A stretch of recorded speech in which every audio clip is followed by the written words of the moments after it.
Welcome to Storytelling.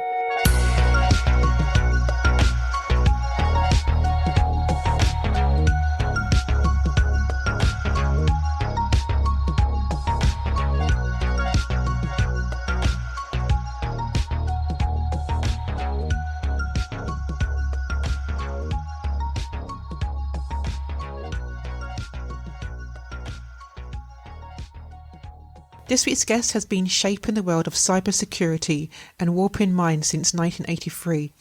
A true pioneer, he coined the phrase electronic Pearl Harbor in 1991 and has authored foundational works including the seminal Information Warfare and his latest, The Art and Science of Metawar, where he explores how we must defend our minds against AI-fueled distortion, disinformation and digital manipulation. As Director of Special Projects at the Cognitive Security Institute and a decorated figure in the field, his influence spans decades, awards, patents, and global recognition. Please welcome Winn Schwartau. Hello, Winn, and welcome to the podcast. Hey, how are you? Welcome. It's early here. It's still before noon, but I'll do my best. Winn, we had a discussion with regards to misinformation. What is it that we should be thinking about with regards to misinformation, if that is a term that we indeed should use? Oh, boy, you just opened up a can of worms. How do I cover years of stuff into a soundbite? Misinformation, the word alone has become politicized, at least in the United States.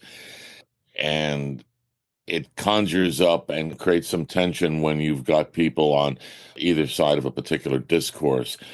Misinformation in the big scope of things is defined by academics as information that is false, non-evidentiary, what have you.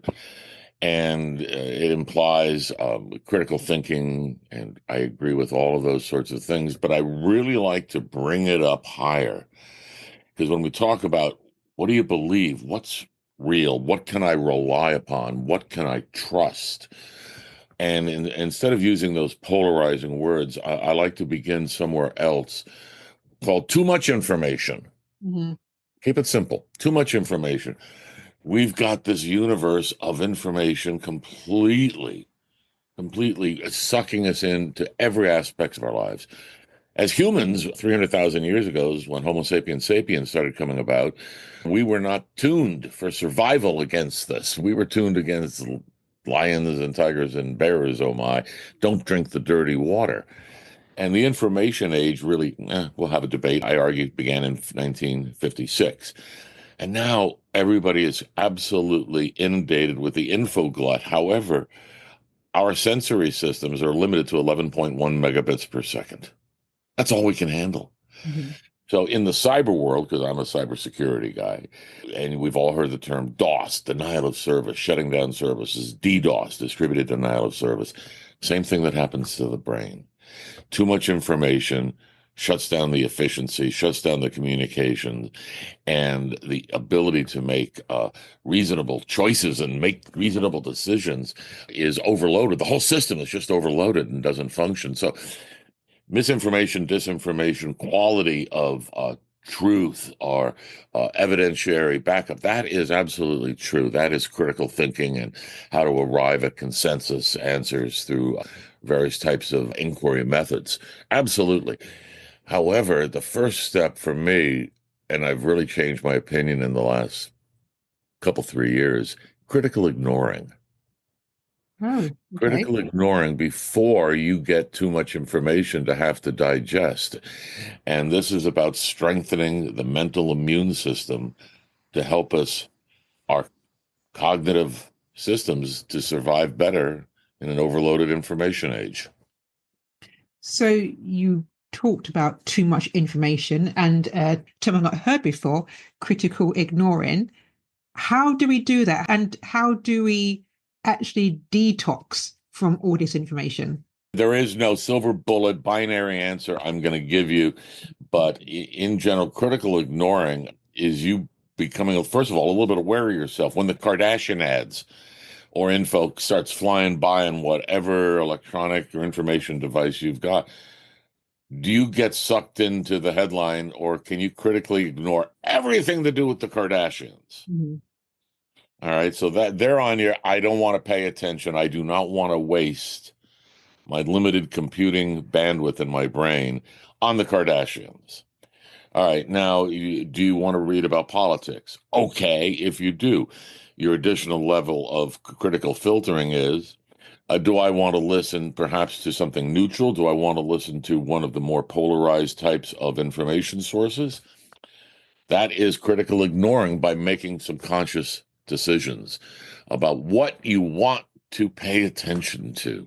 And when you take this approach, suddenly too much information, and think of it as a funnel and coming out like when you're icing a cake. And so there's only so much that can come out and enter into the brain, and that's the tip of the funnel. So all of the rest of this is something that we can attune ourselves to and stop being so inundated and feeling helpless against this massive amount of information that's coming our ways. The vast majority of it, you don't need, you don't care, is meaningless to you, has nothing to do, and is often just a waste of time. So critically ignore and prioritize your time. What do you want to pay attention to? Where do you want your limited brain activity capabilities? Where do you want them? And I say limited with respect because they are physically limited. Where do you want them? Where do you want to apply your mental energy? And I think that's a really good question that we all need to ask ourselves, because we can get drawn into lots of different trivial bits of information. All the rabbit holes, Yeah. all the blinking blue flying lights, and this, yes, that is today. Yeah. But also, sometimes we have to navigate through propaganda. And I suppose the question is, and this is a very deep question now, so I'm not expecting you to know the answer to this, but I'm going to throw it out there anyway. What is truth? I'll tell you, in all of my work from cybersecurity and now getting involved with cognitive security and defenses, I am not the arbiter. The science is not the arbiter of what is truth. You are the arbiter of what you believe to be truth. How do you arrive at that conclusion? What is the process that you have followed to arrive at that conclusion is really what we're all talking about. We talk about cognitive abilities and truth. Those are two totally separate things. One is here's the physics, here's the system. Truth is an opinion. It's a derivation of everything you've assimilated in your whole life, and now that's your somewhere on the belief scale of Mhm. 0 to 1, somewhere on there, truth, that they all coincide. So ultimately, none of us in this field really are trying to define truth or any of that. That's let the philosophers all work on that. We're much more interested in how you and people in general can strengthen their own mental immune system and become more cognitively aware and defensive of the hostile information stuff that's running around. So I don't, truth, your truth might, that's called a glass of wine talk. Philosophy, not science. I love the phrase you just used, mental immune system. What would you say that people should focus on in terms of strengthening their mental immune system? There's a little history here. The first real work on this began back in 1961 as the result of propaganda, World War II, Cold War, and both sides working on how do we mess with people's minds. The MK Ultra experiments with the drugs, LSD, CIA. I mean, everybody's familiar with those, and it was really interesting for them to try to how do you control a population? How do you make a mental super soldier? They had all of these goals that they were trying to do. And then at that time, the Soviet Union was using an entirely different psychological approach, but it was all about the brain. In 1961, a professor, James McGuire, said, hey, I think this parallels how the body works with its immune system, such as we knew about it back in those days. And he came up with the idea of mental inoculations, the same way that inoculations work when you have against polio or any vaccine base. He used that metaphor for mental inoculation. And this was hidden. I mean, not hidden, it disappeared, was never seriously considered. Nobody ever really ran down those rabbit holes for about 50 years Mhm. outside of some probably spook places and, whoever's messing with your mind. And a couple of Dutch researchers, Professor Sander van Linden and John Rosenzoek, which I've screwed up his name, are now working in King's College and in Cambridge. And they said, well, how can we take this idea and how can we actually demonstrably prove Mhm. that one's mental immune system can actually be strengthened? So they evolved a series of experiments and games. So the first game, and it's free for everybody. Please just look for the bad news game. And the bad news game teaches you as a game, it's a very simple game, teaches you how to create false narratives, lies, teaches you the process of it. By teaching you the process of it, what the part of the mental immune system is doing at that point is learning how to automatically recognize it when that sort of information comes to it. Is it overnight you're going to be, go from a C student to Albert Einstein, that kind of, no, no, no. It is an inoculation, and there's a certain amount of awareness. And after that inoculation and the repeat inoculations, which is normal, this exactly parallels what our body does. Mhm. And it is roughly the RNA, that kind of, they're not messing with the DNA. Nobody's messing with the neurons. The only person messing with your neurons is you, Mhm. and you make all the choices. And I think that's really important that you, as an individual, you do make the choices in terms of what you allow in your brain and the type of information that you allow in there. Why is it that people are so keen to manipulate the brain? Why? Yeah, Power and money, power and money, power and money. Let me count the ways. Power and money. yeah, that is it. I mean, go back thousands of years in human history. It's always been that way. Any empire builders have been that way.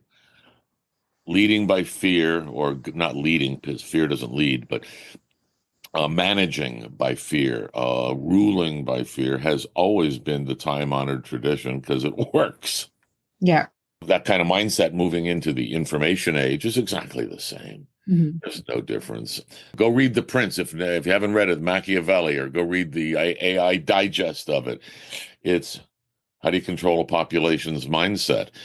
And we can look since, the French Revolution was a pretty good example. That was done well.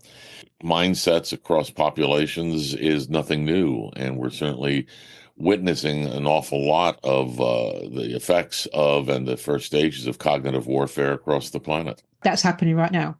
Yeah, Can you give us an example just so that the audience can be aware of what is happening around them? I'm going to go to the Russia-Ukraine conflict, and which narrative do you believe? Mhm. Which narrative? There are two narratives. You have the one that's coming out of Zelensky, and the Ukraine says all of this stuff, and this is all what happened and everything.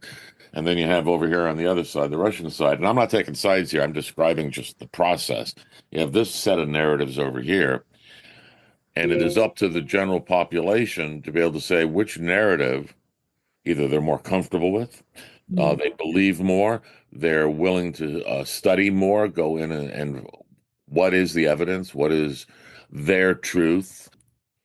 And this is happening in influence campaigns across the planet right now. Mhm. And it's called at the NATO level and at the military level, FIMI, foreign influence and manipulation. And you guys are going through it over there just like we are, and a lot of other places. So it is real, and that is at the nation state level. It would be called Class 3 Metawar.